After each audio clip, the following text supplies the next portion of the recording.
नमस्कार दोस्तों, मेरा नाम है आशुतोष मानखे और आप देखना शुरू कर चुके हैं डायनामिक इम्पल्शन। आज के इस वीडियो में हम बात करेंगे 4 मई 2023 के करंट अफेयर्स की।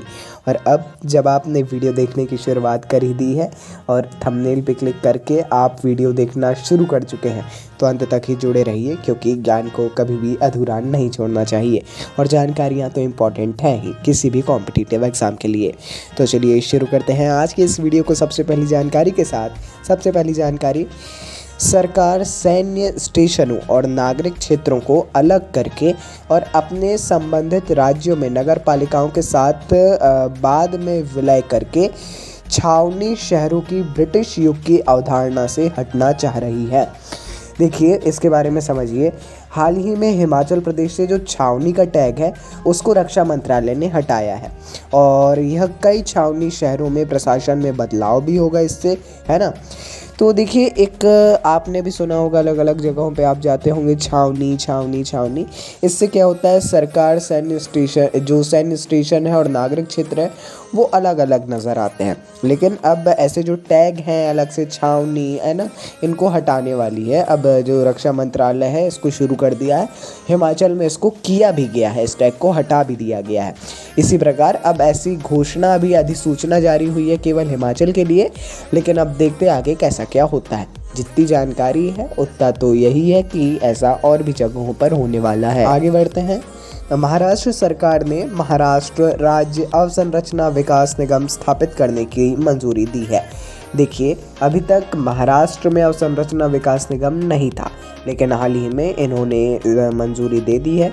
राज्य के कैबिनेट ने, अर्थात राज्य मंत्रिमंडल ने राज्य भर के सभी नागरिक निकायों में नगरीय निकायों में ठोस अपशिष्ट प्रबंधन के लिए सूचना और संचार प्रौद्योगिकी पर आधारित आईसीटी या समाधान का उपयोग करने के प्रस्ताव को भी मंजूरी दे दी है। एक्चुअली हाल ही में कैबिनेट की मीटिंग हुई है महाराष्ट्र में, उसकी ये न्यूज़ है ना। दो जो हमको इम्पोर्टेंट लगी वो हमने ली है, लेकिन ये उतनी ज़्यादा इम्पोर्टेंट नहीं है यदि आप बात करेंगे, है ना।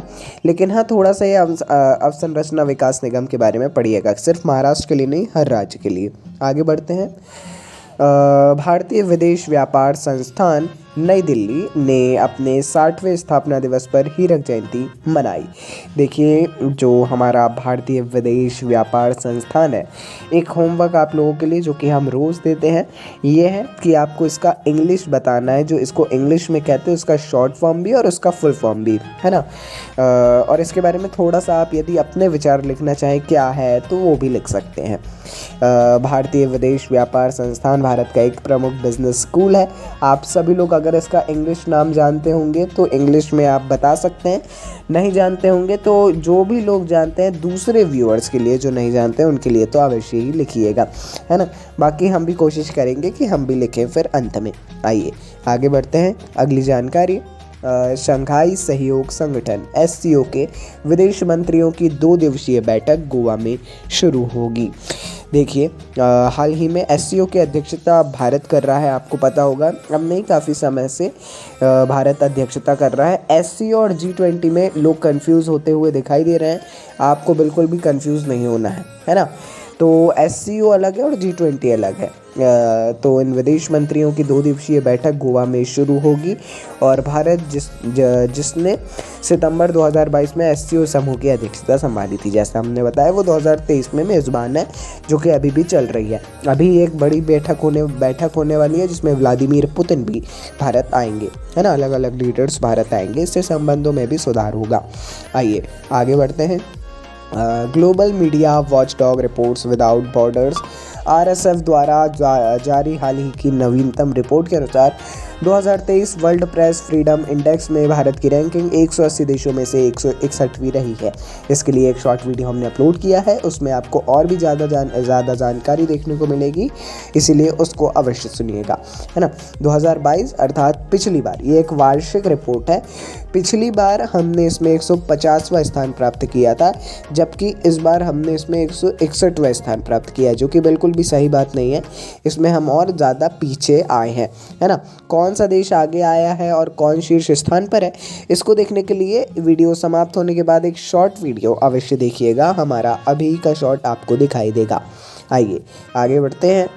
क्रिस्टियानो रोनाल्डो दुनिया के सबसे ज़्यादा कमाई करने वाले एथलीट बन गए हैं।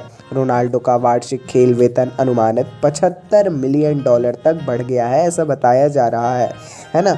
और यदि बात की जाए मेसी की, तो $130 मिलियन की संयुक्त राशि घर लाने के बाद सूची में अगले स्थान अर्थात दूसरे स्थान पर हैं, जबकि क्लब टीम के साथी और फ्रांस के कप्तान आपने इनका नाम सुना होगा एम्बाप्पे, ये तीसरे स्थान पर हैं, है ना। चलिए, क्वेश्चन इंपॉर्टेंट है, थोड़ा सा और इसके बारे में पढ़िएगा, है ना। ये सबसे ज़्यादा कमाई करने वाले एथलीट है ना। चलिए आगे बढ़ते हैं, अगली जानकारी। ल्यूका ब्रेज़ेल ने मई 2023 में अपनी पहली विश्व स्नूकर चैंपियनशिप जीती है। उन्होंने 4 बार के चैंपियनशिप मार्क सेल्बी को 18-15 से हराया। देखिए, जो लोग नहीं जानते हैं उनके लिए हम बताएं, जो वर्ल्ड स्नूकर चैंपियनशिप है, ये पेशेवर स्नूकर में सबसे लंबे समय तक चलने वाला और सबसे प्रतिष्ठित टूर्नामेंट है। जो लोग जानते हैं वो बहुत ही बढ़िया तरीके से परिचित होंगे इस चीज़ से, है ना। और ल्यूका, ये सारे नाम उनके लिए कॉमन होंगे, लेकिन जो लोग नहीं जानते हैं, जितना अधिकतम हमको मेजॉरिटी लोग नहीं जानते होंगे, वो थोड़ा सा पढ़ेंगे इसके बारे में। स्नूकर क्या है, कौन सा खेल है ना। तो ल्यूका ब्रेज़ेल ने इस चैंपियनशिप को जीता है ना। अच्छी बात है, सीधी भाषा में। आगे बढ़ते हैं। राजू कुलकर्णी को सीनियर और मुंबई अंडर-23 टीम के लिए चयनकर्ताओं का अध्यक्ष नियुक्त किया गया है। राजू ने 3 टेस्ट और 10 एकदिवसीय मैचों में देश का प्रतिनिधित्व किया। राजू कुलकर्णी ये जो है इनको सीनियर और मुंबई अंडर-23 टीम के चयनकर्ताओं का अध्यक्ष नियुक्त किया गया, लेकिन ये उतनी इम्पोर्टेंट न्यूज़ नहीं है ना। मुंबई अंडर-23 टीम है, तो उतना इम्पोर्टेंट क्वेश्चन नहीं है। बाकी थोड़ा सा पढ़ लेंगे तो काफ़ी रहने वाला है, जितना मेरा मानना है। बाकी आप और पढ़ना चाहें तो ज्ञान तो कभी भी बुरा नहीं होता है ना। तो चलिए, और बाकी आपको कुछ भी यदि कन्फ्यूज़न लगे तो हम तो सदैव उपलब्ध हैं, कमेंट में आप पूछ सकते हैं।